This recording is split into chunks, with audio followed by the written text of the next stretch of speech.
우리는 지난 시간에 고린도 교회에 커다란 분쟁이 있다는 사실을 함께 알아보았는데요. 그 분쟁이라는 것은 각자 파당을 이루어서 사람에 따라서 사람을 자랑하는 것으로부터 시작된다라는 사실을 함께 알아보았습니다. 그래서 사도 바울은 고린도 교회가 처한 그 분쟁의 아픈 모습을 생각하면서 자신이 복음을 전할 때는 그런 사람의 말이나 사람의 지혜가 아닌 하나님의 지혜인 말씀으로 전했음을 이야기하였던 것입니다. 말하자면 사람에 따라 사람을 자랑하는 것으로 분쟁이 일어나는 것이라고 한다면 하나님의 지혜가 되는 그 십자가의 복음은 분열된 고린도 교회를 같은 마음과 같은 뜻으로 온전히 하나가 되게 할 수 있다라는 것입니다.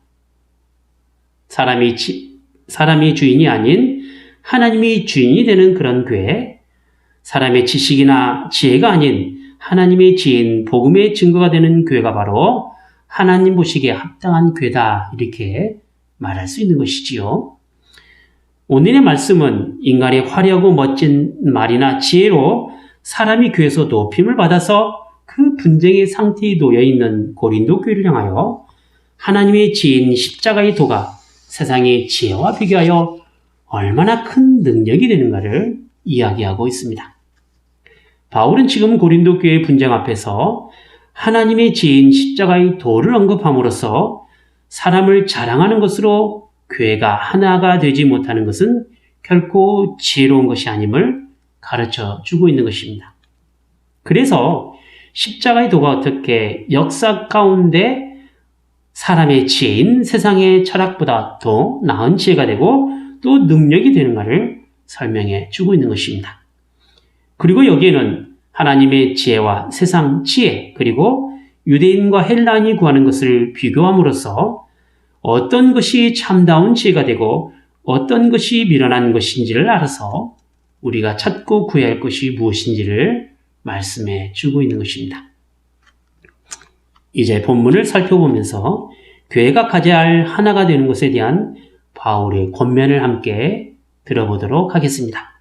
특히 세상의 지혜와 십자가의 지혜에 대한 분명한 구분에 대해서 생각하는 시간을 갖도록 하겠습니다.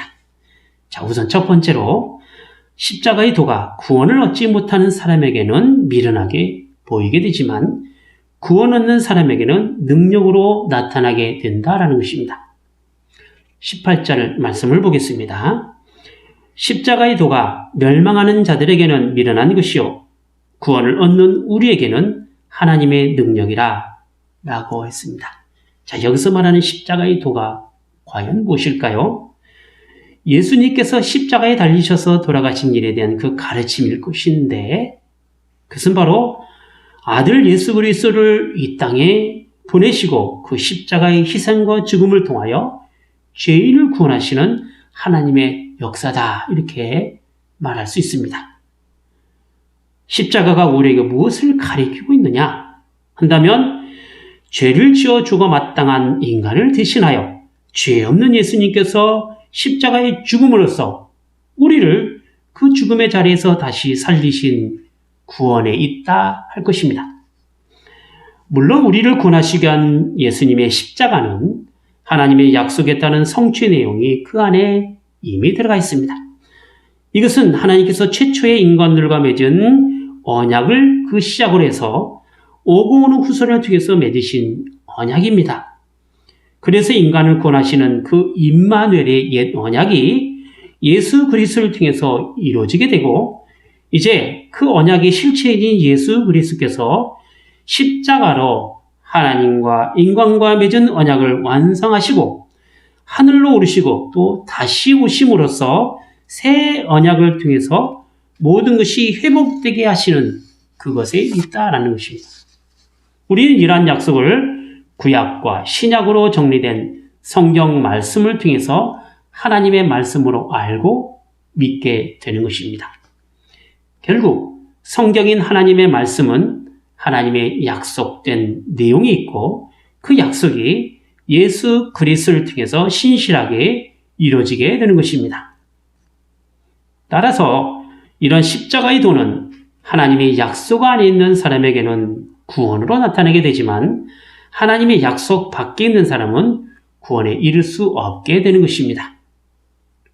오늘 말씀대로 보자면 멸망에 처해 있는 사람, 즉 하나님의 약속 밖에 있어서 구원에 이르지 못하는 사람은 십자가의 도가 미련하게 보이게 되는 것이고, 또 하나님의 약속에 따라 구원을 얻는 사람들에게 있어서는 십자가의 도가 하나님의 능력으로 나타나게 되는 것입니다. 세상의 관점으로 볼 때에는 하나님의 약속이 미련하고 또 어리석게 보일 수 있습니다. 왜냐하면 세상은 언제나 자신의 노력과 열심에 따라 자신의 지혜로 구원을 얻으려고 하기 때문에 그렇지요. 자신의 판단을 믿게 됩니다. 자신의 수고에 따른 대가를 바랍니다. 자신의 열심에 대한 기대치를 바라보고 살아가는 것이 바로 세상의 논리이기 때문에 일방적으로 인간에게 은혜로 주어진 그 하나님의 약속에 대한 가치가 그렇게 대단하거나 큰 능력으로 나타나기가 어렵게 되는 것이죠. 그래서 세상의 지혜로는 예수님의 십자가가 인간의 구원과 그렇게 상관없이 느껴지게 되는 것이고, 한낱 예수라는 종교 지도자의 죽음으로 치부하고 마는 것입니다. 하지만 이렇게 세상의 지혜로 멸망으로 가는 사람들과는 달리 하나님의 약속에 따라 예비된 구원의 길을 믿음으로 가는 사람에게는 하나님의 능력으로 나타나게 되는 것입니다. 인간은 죄인이기 때문에 스스로 구원 얻을 만한 어떤 육체도 가질 수 없다라는 분명한 사실을 잘 알아서 하나님께서 그런 죄인을 향한 구원의 길을 이미 열어놓으시고 옛적부터 하나님의 은혜로 약속하신 놀라운 구원을 약속 안에 있는 사람들 중에서 하나님의 능력으로 나타나게 하시는 것입니다. 한번 여러분 생각해 보시기 바랍니다. 당시 로마 시대 가장 수치스럽고 극악한 죄인이 받아야 할 그 십자가 형벌이 어떻게 모든 인간을 구원하시는 놀라운 구원의 사건이 되겠습니까? 어떻게 내 능력도 아니고 내 열심도 아니고 내 지혜도 아닌 것으로 한 사람의 그 십자가의 죽음이 또 그 죽음의 대가로 모든 사람들이 구원을 얻을 수 있냐라는 것이죠.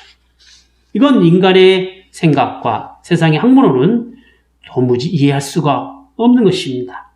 세상의 논리나 지혜로 보자면 하나님의 그런 은혜를 감히 생각할 수가 없다라는 것입니다.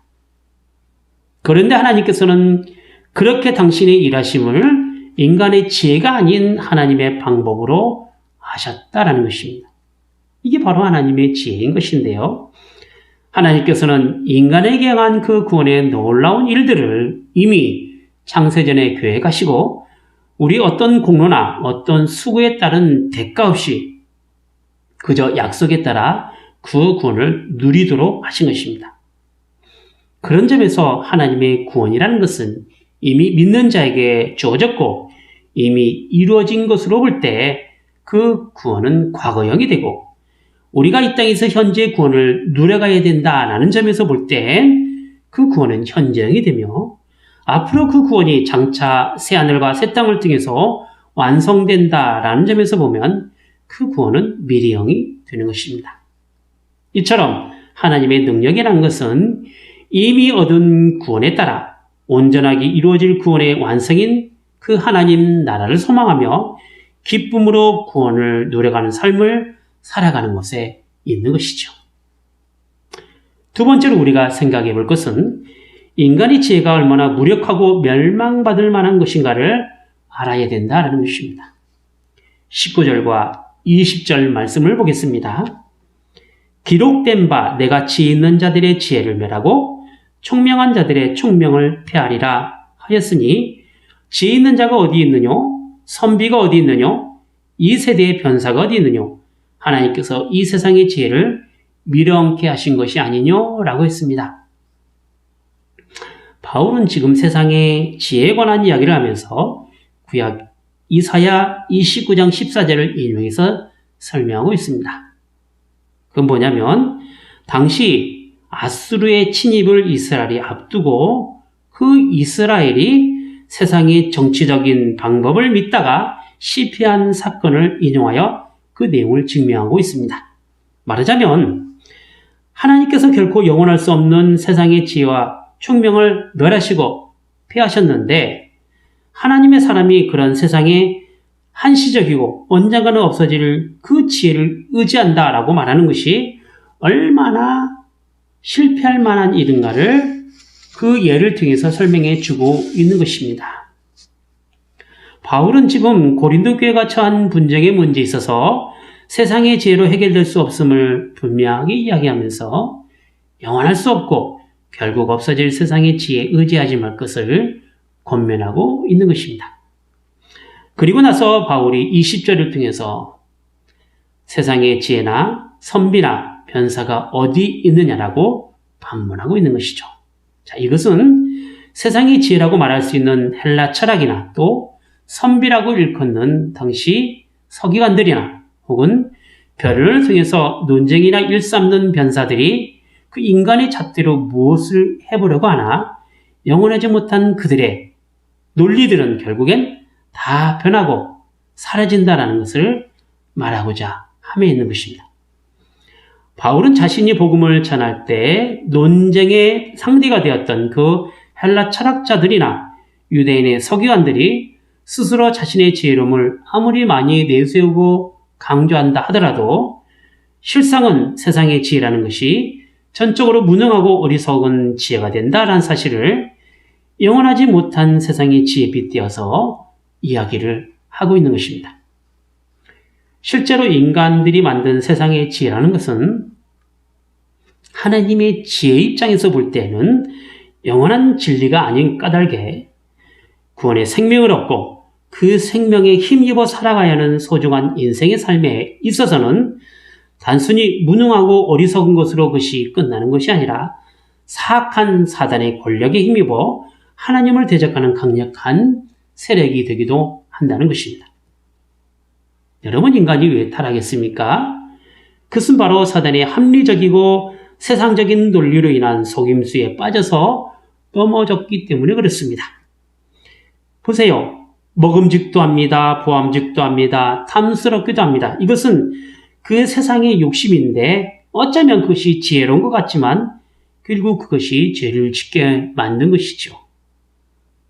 이것을 요한일서 2장 16절에 이렇게 표현을 하고 있습니다. 이 세상에 있는 모든 것이 육신의 정욕과 안목의 정욕과 이생의 자랑이니 다 아버지께로 쫓아온 것이 아니요 세상으로 쫓아온 것이니라. 이 세상도 그 정욕도 지나가되 오직 하나님의 뜻을 행하는 이는 영원히 거하느니라 하였습니다. 이 세상에 있는 것이 그 모든 것들이 지혜 있는 것처럼 보이지만 이렇게 육신과 안목과 자랑으로 나타나게 된다는 것입니다. 사단의 가장 큰 계략이 그것이죠. 타락한 이 세상에 존재하는 지혜와 총명이라는 것은 한낱 일시적인 것에 불과하며 영원한 진리로 존재할 수가 없습니다.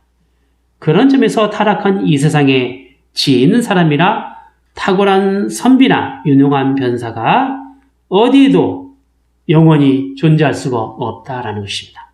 어쩌면 이 세상의 논리로 볼 때 대부분 세상의 지혜라고 인정하고 혹여 따라간다 하더라도 절대로 믿는 우리 인생의 궁극적인 생명과 관련하여 그것은 영원한 삶을 보장할 수 없습니다.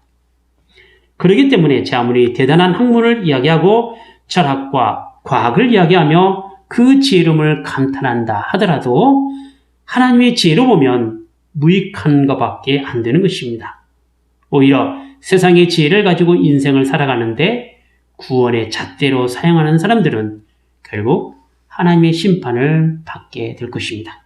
왜냐하면 세상의 지혜로는 하나님의 구원을 절대 이야기할 수 없기 때문에 그렇습니다.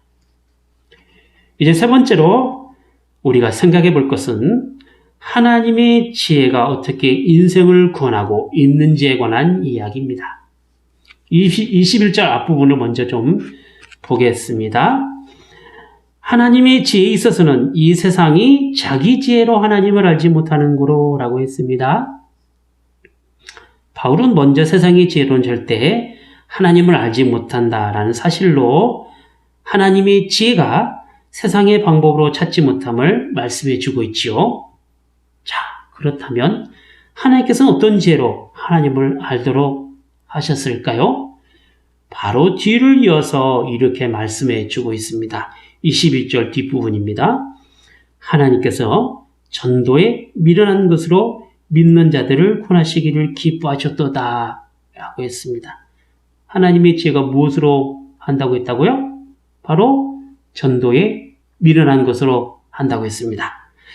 자, 여기서 말하는 전도란 복음을 선포하는 것에 있습니다. 즉, 선포라는 방식을 사용하셔서 하나님의 말씀을 전하는 것을 의미하고 있지요. 그래서 어떤 사람은 이 말씀을 길에서 예수를 믿으라고 외치는 그런 노방전도나 혹은 전철에서 복음을 전하는 것을 여기서 말하는 미련한 전도라고 이야기하고 이렇게 미련하게 복음을 외치는 것을 하나님께서 기뻐하신다라고 이야기합니다. 물론 어쩌면 하나님께서 그런 방식을 사용하셔서 복음 전파되기를 원하실 수도 있습니다. 사도행전에 보면 빌립이 길에서 이디오피아 내시를 만나 복음을 전하고 세례를 준 사실이 있습니다. 바울도 다메섹으로 가는 길에 주님을 만나 회개했습니다. 전도 여행을 다니면서 바울은 길에서도 전도했습니다. 하지만 여기서 말하는 미련한 전도라고 하는 것이 마치 길에서 전도하는 방식으로 해야만이 하나님께서 기뻐하신다라는 사실을 말하고자 함에 있는 것이 아닙니다. 여기서 전도가 미련하다라고 말하는 것은 지혜롭다고 할 만한 세상의 눈으로 볼 때 오히려 그 전도가 미련하게 보일 수 있다라는 것을 표현한 방식입니다. 하나님을 알지 못하는 사람은 이렇게 복음이 어리석게 보이고 미련하게 보이는 것이죠. 왜냐하면 그들의 눈으로 볼 때 복음은 이 세상에 살아가는 데 있어서 어떤 유익이 되는 것이나 세상에서 잘 나가는 삶을 결단코 추구하지 않기 때문에 그렇습니다. 물론 복음에는 기복적인 신앙의 요소가 분명히 있습니다. 그래서 우리는 복음을 통해서 하나님의 복음을 빌며 우리의 소망을 하나님께 아뢰게 되는 것이죠. 하지만 그것이 복음의 전부가 아니고 복음의 핵심도 아닙니다. 우리가 복음 안에서 하나님께 구한다라고 말할 때에는 먼저 구해야 될 것은 하나님의 나라와 하나님의 의입니다. 하나님의 나라와 그 의를 구하는 것에 있지 그렇게 하면 복으로 더해 주신다는 사실의 약속이 선행되는 것은 아니란 말이죠. 하나님의 복음은 영원한 생명으로 우리를 이끌어 주시고 그 구원의 생명으로 하나님 나라를 소망하는 사람들에게 그 소망과 구원을 하나님의 약속에 따른 믿음으로 보장하는 것에 있습니다. 결코 세상의 방식에 따라 잘 나가고 좋은 것으로 만족하는 비결을 얻는 것으로 복음을 이야기하고 있지 않다는 것입니다. 그러므로 세상의 눈으로 볼 때는 전도가 미련한 것으로 보일지 모르지만 그것이 믿는 사람들을 구원하시는 하나님의 지혜가 되는 것입니다. 하나님께서는 이렇게 하나님의 지혜가 되는 전도를 사용하셔서 구원하시기를 기뻐하시는 것입니다. 하나님의 복음은 표적을 구하는 유대인에게나 또 사람의 지혜를 찾는 헬라인이나 모두 다 거리끼는 것이고 또 미련한 것일 수 있습니다. 왜냐하면 표적을 구하는 유대인에게는 예수님의 십자가가 그들이 원하는 표적이 될 수 없기 때문에 그렇고요. 사람의 지혜를 찾는 헬라인에게는 십자가의 사건이 합리적이고 이성적인 사고방식으로는 이해가 되지 않는 구원의 방식이 되기 때문에 그렇습니다. 사람이 하나님께서 주신 말씀을 떠나서 또 그 믿음을 떠나서 자신의 지혜나 세상의 논리로 자신이 믿어야 될 존재를 찾게 된다면 절대 말씀에 나타난 하나님을 알지 못하게 됩니다. 하나님의 사랑 한번 생각해 보시기 바랍니다. 어떻게 인간을 사랑하시는 그 방법을 하나밖에 없는 아들을 십자가에 죽이시기까지 하냐는 것이죠. 어떻게 그 십자가의 죽음과 희생을 이미 하나님의 약속 안에 있게 하셔서 결국 인간을 구원하시는 하나님의 계획을 약속으로 이루어지게 하시느냐라는 것이에요. 그것도 순전히 하나님께서 베푸신 은혜만으로 우리를 구원의 대상으로 삼아주시고 그 구원에 우리를 부르셨다는 사실을 어떻게 세상의 학문이나 논리로 이해할 수 있겠냐라는 것이죠. 하지만 하나님의 부르심을 입은 사람들은 그 세상이 누구이든지 상관없이 세상에서 말하는 미련한 전도가 하나님의 능력과 지혜가 된다라는 사실입니다. 그런 점에서 볼 때 하나님의 말씀은 믿는 우리에게 있어서 가장 지혜가 되고 가장 큰 능력이 되는 것입니다. 왜 그렇습니까? 25절에 이렇게 말씀하고 있습니다. 하나님이 미련한 것이 사람보다 지혜 있고 하나님의 약한 것이 사람보다 강하니라. 그 무엇이 하나님보다 지혜 있고 그 무엇이 하나님보다 더 강할 수 있겠습니까? 하나님의 지혜로움 어디 있습니까? 그건 바로 우리의 구원 영생을 위하여 이루신 십자가의 놀라운 구원 사건입니다. 하나님의 강함이 어디 있었습니까? 사람이 볼 때 약한 것 같은 그 십자가의 죽음이었지만 죽음을 이기시고 부활하시고 승천하심으로써 보여주신 하나님의 강하신 능력이 됩니다. 결국 하나님의 지혜로움과 강함은 예수 그리스도의 십자가의 지혜로서 보여주신 것입니다. 사람의 지혜로는 늘 제한적이고 영원할 수는 없지만 하나님의 지혜는 영원하고 참된 진리가 됩니다. 하지만 세상은 여전히 자신이 가진 지혜로 자랑하고 오히려 세상의 지혜로 하나님의 복음을 판단하려고 합니다. 그래서 복음 선포를 미련하게 생각하고 거리끼는 것으로 여기게 됩니다. 여기에는 세상에서 바라보는 어떤 유익이나 만족이 없기 때문에 그렇게 판단하지요. 하지만 하나님의 지혜는 비록 세상이 미련하다 하더라도 세상의 지혜보다 더 지혜롭고 세상이 약하다고 할 만한 것보다 더 강합니다. 우리가 교회를 통해서 이뤄가야 할 구원의 풍성함을 그래서 세상의 기준을 두지 아니하는 것은 하나님의 약속이 지금 우리 안에 있고 그 약속의 신실함을 이루가실 하나님께서 예수 그리스도의 십자가를 통해서 분명하게 믿음으로 확인시켜주고 계시기 때문에 그렇습니다. 그래서 믿음 안에 살아가는 우리는 유대인들처럼 표적을 구하지 않고 이방인들처럼 세상의 지혜를 구하지 않는 것입니다. 오직 우리는 말씀의 은혜를 구하는 것입니다. 기도하겠습니다. 거룩하신 하나님 아버지, 오늘 저희가 말씀을 들으면서 세상이 가지고 있는 여러 가지 지혜라고 말하는 것이 결국 하나님의 지혜보다 못하며 또 영원할 수 없어서 없어져야 할 것이란 사실을 저희가 말씀을 통해서 배웠습니다. 이것은 단순히 모든 세상 학문의 잘못됨을 말하고자 함에 있는 것이 아니오라 하나님의 지혜라는 것이 세상이 바라보는 그 관점이 아닌 저에게 향하신 하나님의 구원과 또 믿음으로 살아가야 할 신앙의 삶과 또 결국 이루어질 하나님 나라의 소망 안에서의 삶 때문이옵나이다. 이제 구하옵나니 저희를 부르신 이 하나님 안에서 하나님께서 주신 그 지혜의 풍성함을 오직 십자가의 복음을 통해서 맛보게 하여 주시옵소서. 예수 그리스도의 십자가가 저에게 영원한 지혜가 되게 하시고 하나님의 구원 완성이 되는 그 하나님 나라가 저희의 온전한 소망이 되게 하여 주시옵소서. 이제는 하나님의 지혜인 말씀으로 변할 수밖에 없는 저희의 부족함, 쓰러질 수밖에 없는 저희의 연약함으로부터 이겨나게 하시고 일어서게 하시고 그래서 분열을 획책하는 사단의 역사를 물리쳐서 결국 주님의 이름으로 승리하는 모두가 되게 하여 주시옵소서. 주 예수 그리스도 이름으로 기도하옵나이다. 아멘.